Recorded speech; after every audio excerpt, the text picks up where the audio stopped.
The countess was very fond of the gem and was offering £1,000 as a reward for its recovery. The countess, whose blue carbuncle, blue diamond, it was stolen, she was very fond of that, and she was ready to offer £1,000 as a reward to the person who would recover it, who would find and give her back. You see, Watson, our little deductions have suddenly assumed a much more important and less innocent aspect, said Holmes thoughtfully.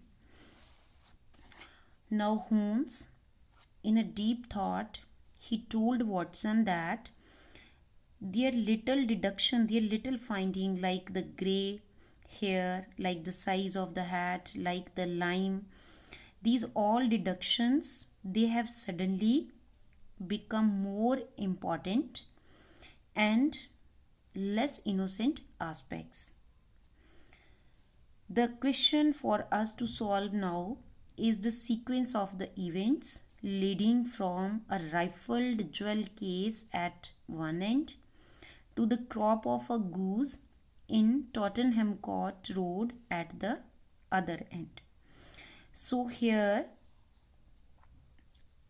Sherlock Holmes, he is thinking that they are finding, they have given the two sides, two sequence of events for them.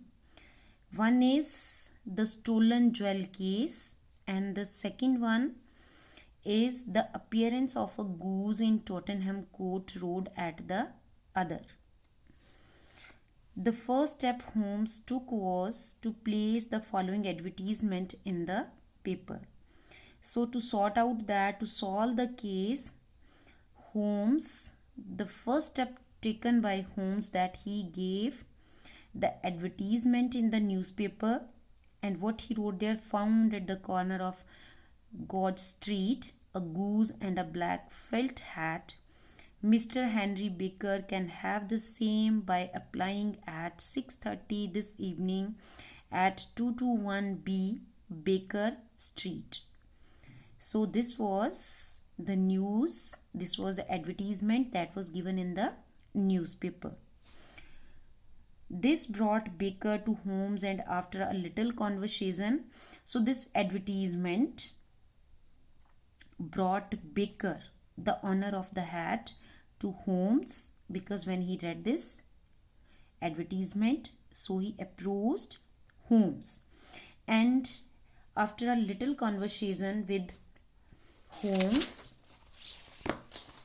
it became quite clear to us that he was innocent. Okay, so when that was, the conversation was there with Holmes and Dr. Watson, so it became clear that he was an innocent person. He doesn't know about the blue diamond. So Holmes gave him the fine goose to replace the one he lost and sent him off very happy and contented. Contented means satisfied.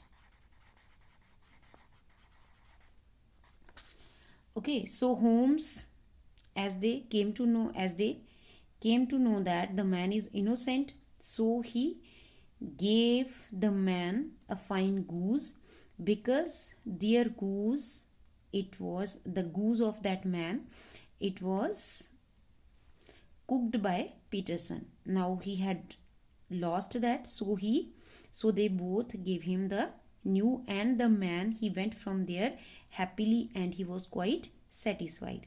The next step was to trace the seller of a goose. And for Dr. Watson and Sherlock Holmes, what was the next step? To trace the seller of the goose. Some questioning of Mr. Baker led us to the seller, Mr. Breckenridge. So when they were questioning, they were have a conversation with Mr. Baker. So they came to know about the seller, Mr. Breckenridge. A little conversation with him, and we found Mr. Baker's goose for Christmas had come from a lady called Mrs. Oxshott from Brixton Road. So when they approached Sherlock Holmes, he approached Mr. Breckinridge. So from him, they came to know that Mr. Baker's goose, it came from a shop. It came from a shop of Mrs. Oxshott. That was there. The farm of Mrs. Oxshott is it was there in the on the Brixton Road. As Holmes and I were making plans to contact Mrs. Oxshott, we heard a hubbub near Mr. Breckinridge. So when Holmes and Dr. Watson, they were making plan to go to Mrs. Oxshott, suddenly they heard a noise and confusion near Mr. Breckinridge. The goose seller was shaking his fist at a little red-faced man who was whining that the goose was his. So that goose seller, he was shaking his fist at a little red-faced man who was crying that this goose belongs to him. This may save us a visit to Brixton Road, whispered Holmes and went after the man. Okay, because they were ready to go to Brixton Road, but when they saw this fight between Mr. Breckinridge and a little rat-faced man, so Holmes, he told that they would not visit to Brixton Road. The man, it turned out, was Ryder. Who was Ryder? An attendant at the Hotel Cosmopolitan. So the man, rat-faced man, he was Ryder, who was an attendant at the Hotel Cosmopolitan. He was Mrs. Oxshott's brother. So Ryder, he was Mrs. Oxshott's brother. She bred geese for the table. Bred geese for the table means reared geese for the meat, for cooking, for her living, and had promised Ryder a fine goose for Christmas. And she promised Ryder that she would give him a fine goose for Christmas. Ryder, who had given the evidence against the plumber. Now you know, my dear children, Ryder, he put the blame on the plumber. Okay, so was the one who had stolen the gem. Now Dr. Sherlock Holmes, he came to know that Ryder, who was blaming the plumber, actually had stolen the gem. He went to see his sister with the gem in his pocket. So he went to see his sister because sister, she had promised a goose. So he went to see his sister, and he carried the gem in his pocket. He put it into the mouth of the goose. He thought that his sister had reserved for him to avoid being caught red-handed. Okay, so he did not want to be caught red-handed. So he put the blue diamond into the goose mouth, which his sister had kept for him. However, he got the wrong goose, and the goose that had the gem got sold to Mr. Baker through Mr. Breckinridge. Okay, so the goose in whose mouth he put the blue diamond, it was sold to Mr. Baker through Mr. Breckinridge.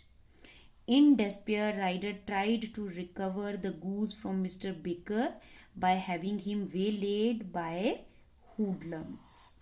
So now, when despair means in sadness, Ryder, he tried to recover the goose from Mr. Baker by sending the hoodlums, okay, the person who are engaged in the crime, gangster. So Ryder, he sent to recover the goose from Mr. Baker. But as it happened, neither did Ryder get the goose, nor did he recover the gem. Okay, because Mr. Peterson came by and frightened the rogues away and brought the goose to Holmes. Okay, because in the very beginning, what you saw there was a fight on the road, and Mr. Peterson, when he saw the tall man and the hoodlums, they were fighting, so he went there, and when they saw Mr. Peterson, they all went from the side. So in this way, neither rider get the goose nor he was able to recover the gem. Okay, and Peterson brought that goose to Holmes. Okay, so my dear children, in this way, the story of the stolen blue carbuncle, it was sorted out by Sherlock Holmes.